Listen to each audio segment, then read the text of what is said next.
Congratulations! Hello and welcome to your new weekly job at the new and improved episode of Weird Mind Newsroom.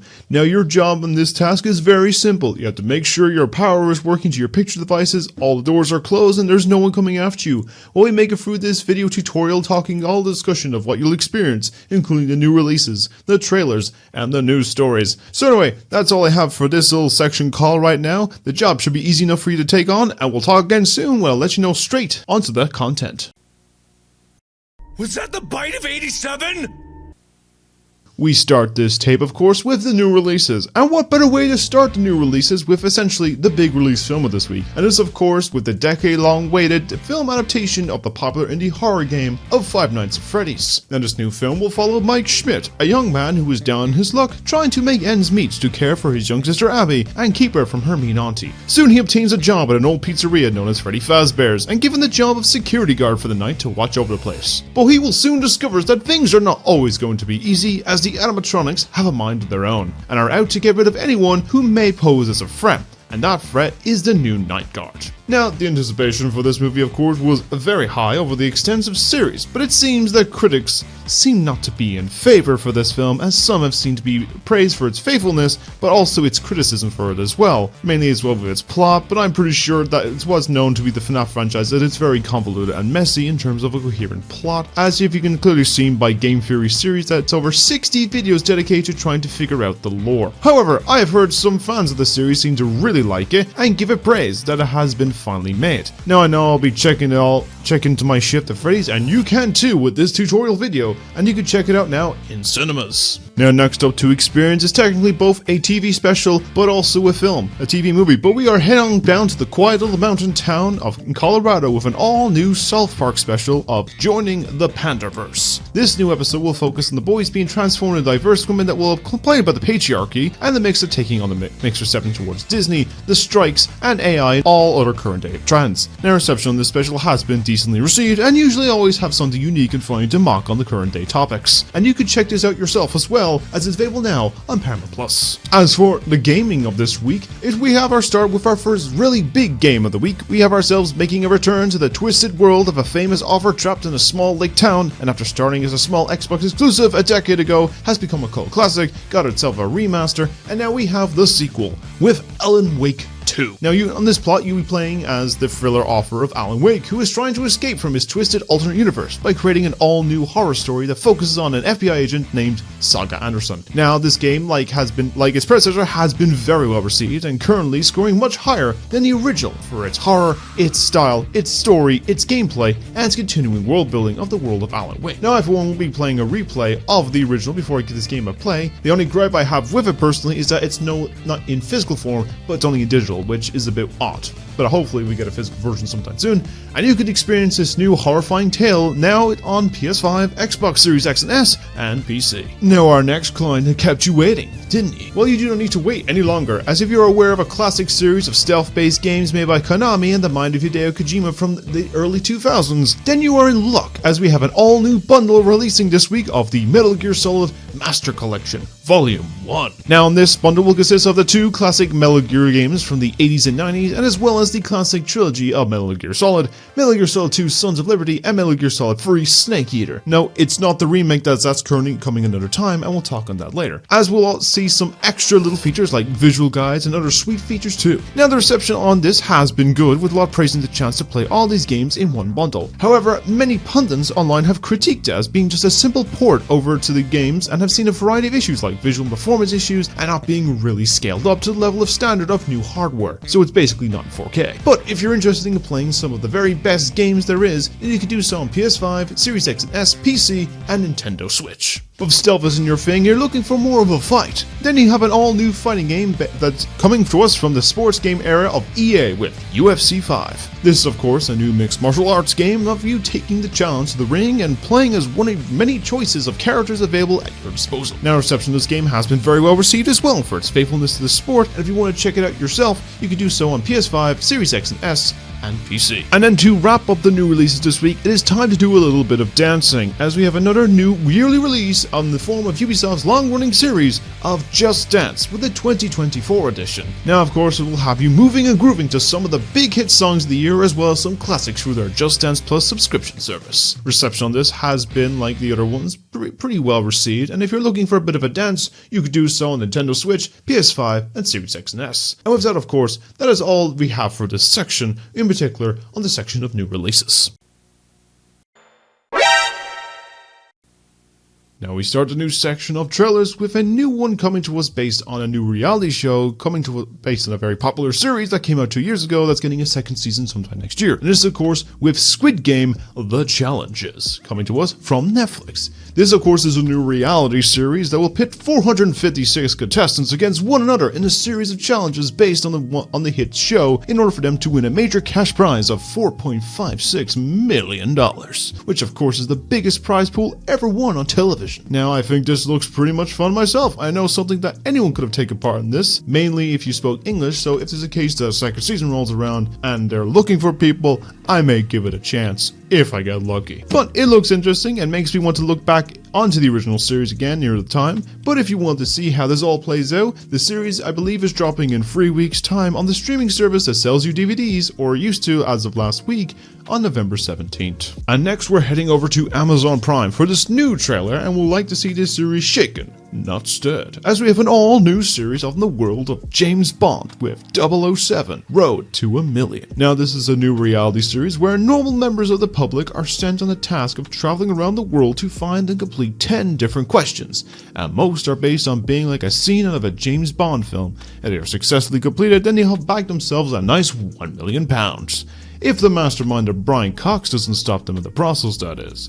Now, I think the concept of this looks very cool and gives a new mix to a travel show and a competition of a reality show. And if you want to see how they will do in the espionage caper, you can check out the series when it drops on Prime Video on November 10th. Now as well, we've all heard the tale of a scientist that created life in a monster, but we now have an all-new take on this classic tale and a new modern twist, as we have been giving the first full trailer for the all-new film of Lisa Frankenstein. Now this will follow the story of a misunderstood teenager named Lisa, and a reanimated corpse embarking on a murderous journey to find love, happiness, and a few missing body parts along the way. Now this looks like quite the unique take on a classic tale with a modern setting to it, and I'm sure I may give this a look into when the film drops just in time for Valentine's Day on February 9th next year. And as mentioned in the previous section, I did talk about something of a remake to a Metal Gear Solid game. Well, earlier this week at some Tokyo or Microsoft conference, we got an early build look of the newest Metal Gear Solid 3 remake. This shows basically just a little bit of visuals of like what the game will probably look like, basically the world setting and the character, all done in Unreal Engine 5, whatever that is. I thought it was just Unreal Engine 1 or 2. I don't even think it existed in this universe. I have no idea. But anyway, this basically looks really great, although some people are seeing a bit off by it right now, but this is just early build footage, of course. This is probably going to be another while. But we'll hopefully see it sometime in the next year or two. And with that, anyway, that's all we can show on this for the moment. But that's all we have on this trailer section for this week. I'm Daredevil. And now for the third section of our this whole weekly thing, we're going to talk on news. And in particular this week is a lot of new release dates, announcements, and delays. So we're going to start the first off with everyone's favorite marmalade-loving little bear of Paddington. Now, in the last decade, we have seen two well-beloved movies being released, with the second one for a time being the most positively reviewed film of all time. And now it's been known for a time now that we were getting a third entry in the series, and it's coming in the form of Paddington in Peru. Well, thankfully, today I have good news for you, as we have officially gotten a release date for these movies, of course. Now, the first film is releasing in the UK slightly earlier than the US, as it's dropping next year on November 8th, 2024, before it drops in the US about 2 months later on January 17th, 2025. Now, of course, I'm very excited for this film because I'm a very avid fan of that little bear. And I know initially the director for this one is busy working on that chocolate man with his little Oompa Loompa friend. But I feel good faith in this one will also be a very wholesome adventure, and I'm very much excited to check out what this film does. But what do you think, employee? Do you feel that this movie will be really great, and are you excited for the Paddington film in particular? Let me know at the end of this video of what you think of all of this. Now we move over to the studio of Paramount Pictures, where it was announced earlier this week that 3 of their big movies have been delayed, and of course with a 4th entry I'm going to throw in there of an announcement of a release date for next year. So I'm going to explain them and what has been changed. So we're going to start off with a film based on a classic 60s film that led into a popular long-form series, which is of course the Mission Impossible films, and in particular the 8th movie in the franchise. Now this was planned for release in late June of next year on June 28th, 2024, but now it's been confirmed to be delayed by nearly a year to May 23rd, 2025, as due to all the ongoing strikes that are currently still going on, which possibly could be near the end or could be delayed into January of next year, it has stopped the film from being finished even while being made back to back with the most recent one of Dead Reckoning Part 1. It's also been confirmed that this film will also be getting a name change from Dead Reckoning Part 2, but as things right now is, we are unclear on what it's called, and I will update in a later tape of what that name might be. Now this leaves the slot open for the original date, and locally another film has gotten pushed back from early next year, and that is with the prequel film to the classic horror series of A Quiet Place with Quiet Place Day 1, which is now be delayed from March 8th to June 28th. Now this one seems fair enough to do and I'm already near completion on it, so I guess it makes sense to push it back just a little bit. Now as the last of the delays as well relates to a certain absorbent cartoon character and his 4th feature film, which are pushing out quicker and quicker all the time, and that's of course with SpongeBob, with the SpongeBob movie The Search for SquarePants. Now initially it's supposed to release on May 23rd, 2025, but now it's releasing at Christmas on December 19th, 2025. And not much else is known in the film, but rather he's going off to fight the Flying Dutchman, is basically what I got from the most plot synopsis I've seen for this. And it's an extensive list of other SpongeBob movies coming out, which all based on their characters like Sandy, Squidward, Patrick, and all that other good stuff, but we'll update on any more information about the plot as it comes along. And as I mentioned, there was one slight announcement, and that was of course with the new film from John Krasinski with If, or Imaginary Friends, that also stars Ryan Reynolds. This film is about a young girl that has the power to see other people's imaginary friends that were left abandoned. This will be coming out on the new release date of May 24th, 2024, so at least there is some form of hope for something that's still coming out of their calendar sometime next year. But unless these strikes continue on, I see a lot of these continued delays in the process. But what are your thoughts, audience, and what are your thoughts on all of these announcements? Are you excited for some? Are you disappointed with these delays? But let me know what you think of it in the comments below, and let's discuss about it at the end of the tape. So as I mentioned as well, besides Paramount, we've got one other studio that's also been announcing some delays, and that is of course with the House of Mouse himself of Disney.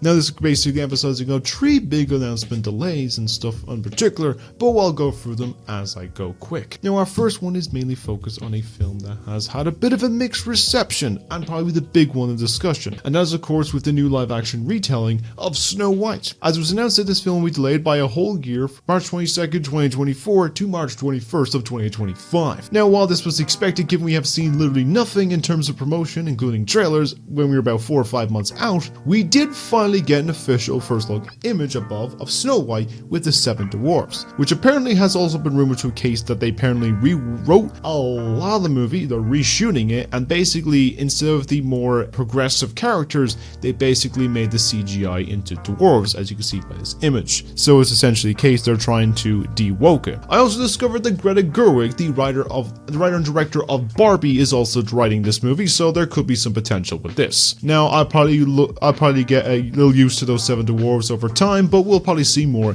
before the film comes out in a year's time. And now for another big Disney film planned for release initially in March was from Pixar with their movie of Elio, which was planned for the release on March 1st, has now been delayed by well over a year to June 19th, 2025. Now, it may be the case if it hasn't finished recording the lines or needs more time to be animated due to the whole thing with the strike, but it's really hard to tell. And now the only planned Pixar re-release of next year currently that we have no indication if it's been delayed or not is of course the sequel to Inside Out, and that has not also been delayed.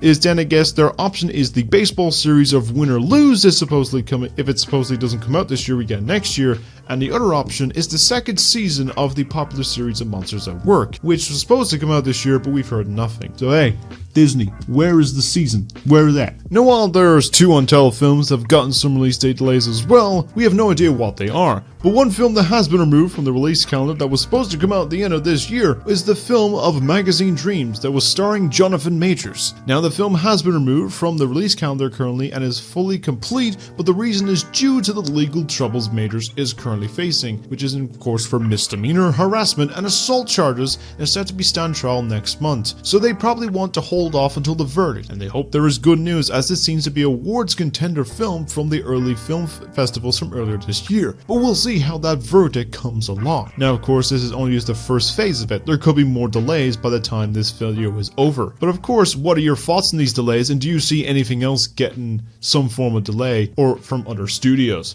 Let me know what you think down below in the comments, audience, and we'll discuss about it after the tape. And to wrap up the news stories on this week is relating back to a story I talked about 2 weeks ago in a different timeline, and this of course with the TV show of the MCU, and in particular we're talking of the Man Without Fear of Daredevil. Now mentioned in that story from 2 weeks ago, the Daredevil Born Again series was being rebooted and the director and writers of the show were fired from the series as it was feeling less like a proper continuation to the very popular series on Netflix and was leaning more into a legal court drama and wouldn't have seen him for 4 episodes without the costume. Well, it seems to be the case it's being rebooted to be focused and made more from those in that would be showrunners that would also make it more like more than one series with a pilot and show bubble as well made for the whole thing. And it seems they may have found their much needed leads for this development. It has been confirmed just earlier this week that the new series showrunner will now be done by Dario Scardapan, who has a writer on the Netflix Punisher series, so it seems to might be a help make the focus of the more mature and more violent nature of the original series. It's also been confirmed